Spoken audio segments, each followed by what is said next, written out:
Queridos amigos, queridos hermanos, queridos hijos de Dios, hoy 23 de marzo vamos a hablar sobre la Pascua israelita y el nuevo orden mundial. Esto en el marco de esta pandemia del COVID-19. Recordemos algunas cosas que están sucediendo actualmente. Tenemos más de 340.000 casos y hay de deceso en todo el mundo más de 15.000 y 96.000 recuperados. Fuera de China, Italia es el país con más casos. En Perú tenemos 363 casos infectados y 5 muertes. Usted puede ver acá cómo están las muertes, principalmente Italia, China, Irán, España. Veamos entonces ahora la Pascua, que es liberación, pero también hubo muerte. Recuerde que cuando el Señor sacó a su pueblo, murieron todos los primogénitos, no solo de Faraón, sino incluso de las bestias. Hubo muerte, pero hubo también liberación, y el Señor hizo diferencia. Acá está, en este año va a caer la Pascua el 8 de abril de 2020, prácticamente en la misma fecha con la Semana Santa Católica. Éxodo 12, 3 y 6 dice a toda la congregación de Israel diciendo: en los 10 de aqueste mes tómese cada uno un cordero por familia, de los padres un cordero por familia. Había que tomando el 10º mes, que era el primer mes, el mes de Abib. Y habéis de guardarlo hasta el día 14 de este mes, lo inmolará toda la congregación del pueblo de Israel entre las 2 tardes. O sea, del día 10 al día 14 eran 4 días que iba a estar el cordero. ¿Qué iba a pasar? Tomarán de la sangre y pondrán en los 2 postes en el dintel de la casa en que lo han de comer. Aquella noche comerán la carne asada al fuego y panes sin levadura con hierbas amargas lo comerán. Entonces había que hacer 4 cosas: familiarizarse con el cordero, había que untar los postes y el dintel de la casa, y de último había que comer el cordero asado con hierbas amargas y panes. Eran 4 días y 4 cosas que había que hacer. Lo mismo que tú y yo tenemos que hacer con la palabra de Dios y con el sacrificio del Cordero, que es Jesús. Tenemos que familiarizarnos con Él, familiarizarnos con su palabra, aceptar su sacrificio, asperjar nuestras casas, y tenemos que comer la carne. Indica que tiene que formar parte de nuestra forma de vida. Ahora, esto tenía un tiempo, todo tiene su tiempo en el plan de Dios. Dice, pasados 430 años, en el mismo día salieron todos los ejércitos de Jehová de la tierra de Egipto. ¿Qué había pasado 430 años atrás? Dios le había hecho la promesa a Abraham que le iba a dar esta tierra. Entonces el pueblo de Israel salió justamente para cumplir la promesa que Dios le había hecho. O sea que Pascua no solo simboliza liberación, sino nacimiento de la nación hebrea.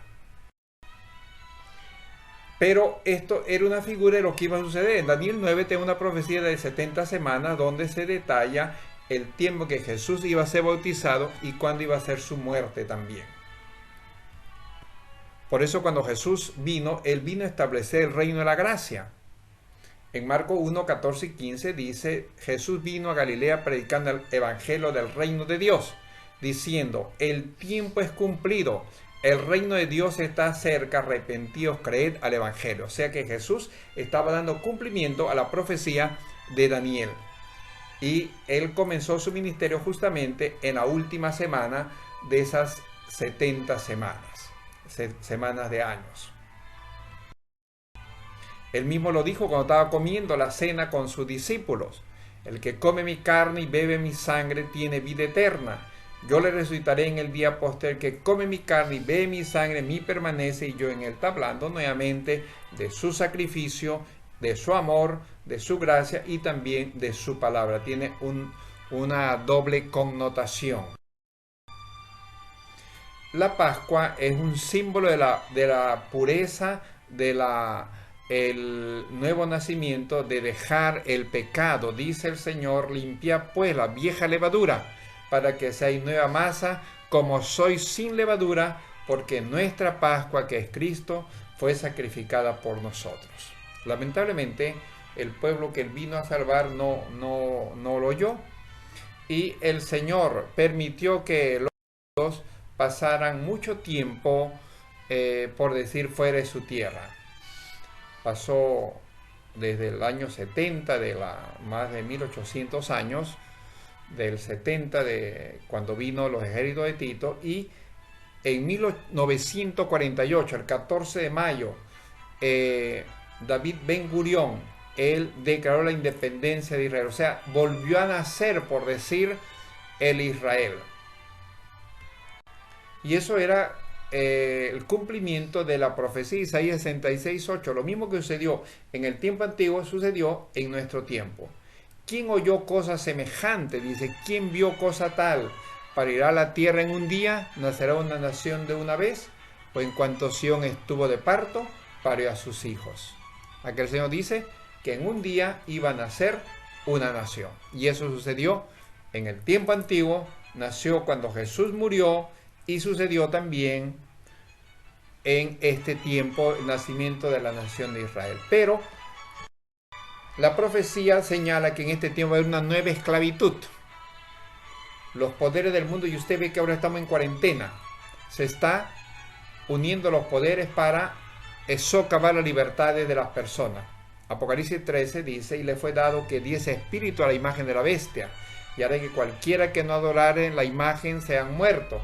Hacía que todo se pudiera una marca en su mano derecha, en su frente, que ninguno pudiese comprar o vender, sino el que tuviera la señal. ¿Qué va a suceder?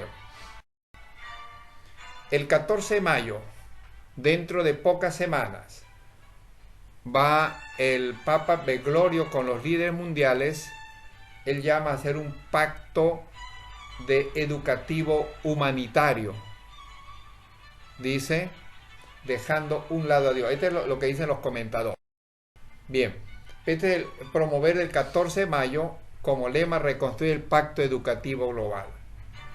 Pero el Señor Jesús vino como maestro, vino como evangelista y vino como médico. Son las tres partes del ministerio de Jesús. Y el Señor presenta que va a haber un pueblo que no se va a dejar engañar, que va a ser libertado. Apocalipsis 12 habla del dragón y la mujer. El dragón fue airado contra la mujer, dice, los cuales guardan los mandamientos de Dios y tienen el testimonio de Jesucristo. Es lo que el Señor quiere que tú tengas. Y lo presta acá, dice, ellos le han vencido por la sangre del Cordero, por la palabra de su testimonio, y no han amado sus vidas hasta la muerte. En este 8 de abril viene la fiesta de Pesaj. Y antes de que venga este nuevo pacto, el Señor quiere que tú y yo hagamos pacto, hagamos compromiso de fidelidad, de liberación, de consagración, de entrega a Dios y a su servicio. Cúmplase en cada uno de los que están oyendo este audio.